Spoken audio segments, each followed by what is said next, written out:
സപ്പോട്ട കണ്ട കൊല്ലക്കുത്തി കായ്ച്ചിട്ട് എല്ലാ കൊമ്പുമ്മലും ഓരോ ഭാഗത്തും ഇഷ്ടം പോലെ കൊല്ലക്കുത്തി ഭ്രാന്തിളകിയ പോലെ ഇലയേക്കാൾ കൂടുതൽ കായ്കൾ നമുക്ക് കാണാം.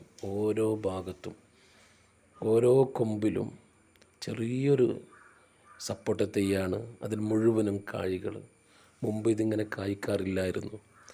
ചെറിയൊരു ട്രിക്ക് ചെയ്തപ്പോഴാണ് ഇഷ്ടം പോലെ കായ്ഫലങ്ങൾ തരാൻ തുടങ്ങിയത്. ഓരോന്നും കായ്കൾ ഉണ്ടായി തീരുന്നതിൻ്റെ മുമ്പ് തന്നെ വീണ്ടും കായ്ക്കുന്നു. അതിൻ്റെ ട്രിക്ക് ഇതാണ്. ഇത് നിങ്ങൾക്ക് കാണാം. ഞാൻ വിരൽ വെക്കുന്നിടത്ത് അതിപ്പോൾ കാണുന്ന അവിടെ വേരും വന്നിട്ടുണ്ട്. കണ്ട, ഇതാണ് ചെറിയൊരു ട്രിക്ക്. നിങ്ങൾക്കും നിങ്ങളുടെ വീട്ടിൽ ഏതെങ്കിലും കായ്ഫലങ്ങൾ തരാത്ത തൈകളുണ്ടെങ്കിൽ ഇതുപോലെ ചെയ്താൽ ഇഷ്ടംപോലെ കായ്ഫലങ്ങൾ കിട്ടും. നിങ്ങൾക്ക് വീണ്ടും അറിയണമെങ്കിൽ കമൻറ്റ്